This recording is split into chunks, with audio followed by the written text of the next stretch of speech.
हम जिस भगवती की आराधना और साधना में बैठे हैं वो तो ब्रह्मांड में व्याप्त है। जीव जगत ब्रह्मांड का संचालन वो करती है। प्रलय और महाप्रलय में जिसका अंत नहीं, वो मां नर्मदा है, वो आद्य शक्ति भगवती है जो प्रलय और महाप्रलय में जिसका अंत नहीं। ये जीव, ये जगत, ये ब्रह्मांड सब समाप्त हो जाता है। उसके बाद यदि किसी शक्ति का अस्तित्व बताया गया तो ये वही भगवती है जिसकी आराधना में हम बैठे हैं। प्रलय और महाप्रलय के बाद जिसका अस्तित्व है, जब ब्रह्मांड भी समाप्त हो जाए, जीव जगत समाप्त हो जाता है, एक शक्ति का अस्तित्व बताया गया, वो है नर्मदा, वो है रेवा। महाप्रलय के बाद भी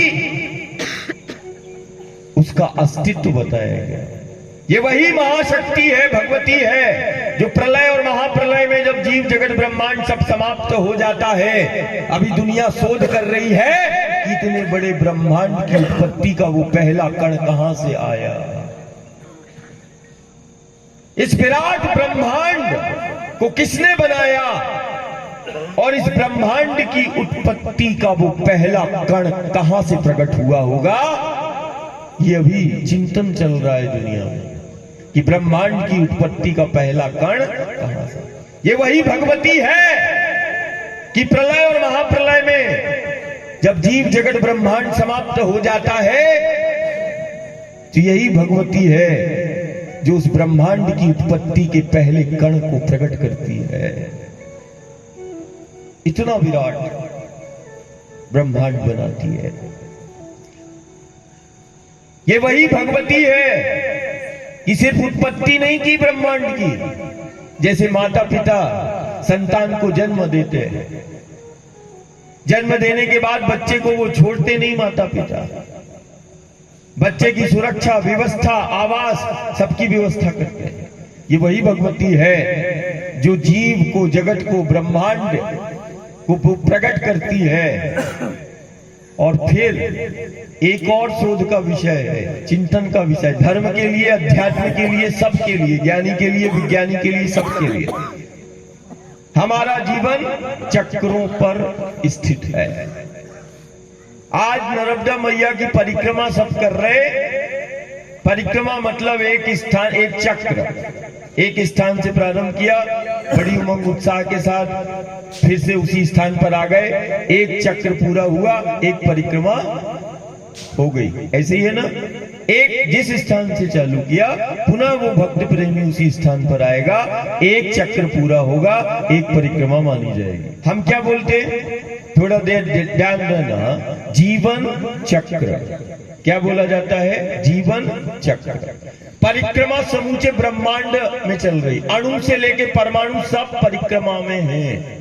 जिस दिन परिक्रमा ब्रह्मांड में समाप्त हो गई, सब महाप्रलय है, सब खत्म है। परिक्रमा मतलब इस बात की प्रामाणिकता है कि अणु से लेके, परमाणु से लेके सब परिक्रमा कर रहे हैं। सूर्य है, पृथ्वी है, मंगल है, गुरु है, शनि है, सब एक दूसरे की परिक्रमा कर रहे हैं। एक चक्र है, एक साइकिल है, एक पहिया है, जैसे कुम्हार का वो पहिया होता, और उस पहिए में वो जीव जगत ब्रह्मांड ये सब स्थित है। ये वही भगवती है जो ब्रह्मांड की उत्पत्ति के उन कणों को प्रकट करती है। जीव जगत और ब्रह्मांड की उत्पत्ति इसी भगवती यही करती है। और फिर ये वही भगवती है जो चक्रों का निर्माण करती है और फिर चक्रों में उस जीव को, जगत को, ब्रह्मांड को स्थित करती है। ये चक्रों की अधिष्ठात्री शक्ति है। ये वो शक्ति है, कहते ना नर्मदा की ही परिक्रमा क्यों, नर्मदा की ही परिक्रमा क्यों करते, ये परिक्रमा क्या करती, हमारे जीवन से परिक्रमा का क्या संबंध है, हमारे जीवन से, हमारी व्यवस्था से, हमारे धर्म से, हमारे अध्यात्म से परिक्रमा का गहरा संबंध है। परिक्रमा का हमारे जीवन से क्या संबंध, परिक्रमा का धर्म और अध्यात्म से क्या संबंध, बड़ा गहरा संबंध है। ये परिक्रमा नर्मदा की ही परिक्रमा क्यों? ये वही भगवती है जो चक्रों का निर्माण करती है। ये चक्रों की अधिष्ठात्री शक्ति है जो चक्रों का निर्माण भी करती है और चक्रों का समन्वय और संतुलन भी बनाती है। नर्मदा मैया की परिक्रमा चक्रों का समन्वय और संतुलन को बनाती है, साइकिल को बैलेंस करती है। ये वो क्रिया शक्ति है।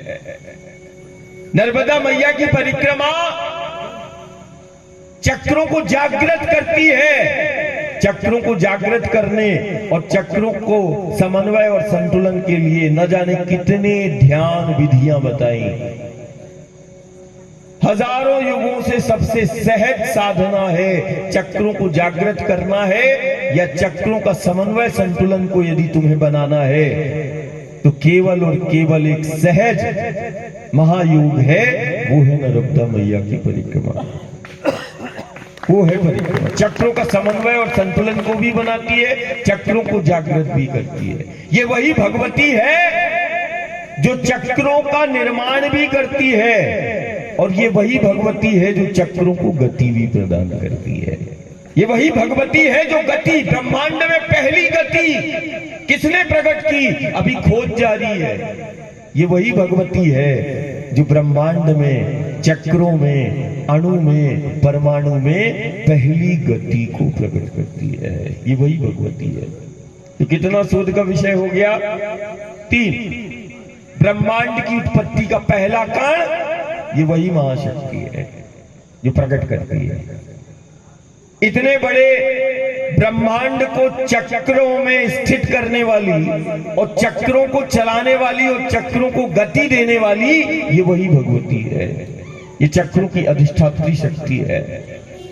इसीलिए नर्मदा की ही परिक्रमा करते हैं और किसी दूसरे की परिक्रमा नहीं बताई गई। जगत विख्यात है नर्मदा मैया की परिक्रमा, कारण ये चक्रों का समन्वय और संतुलन को बनाती है।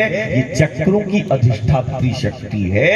ये चक्रों को जागृत करती है और नर्मदा मैया की परिक्रमा देवत्व को प्रकट करती है, सिद्धत्व को प्रकट करती है, व्यक्तित्व का निर्माण करती है।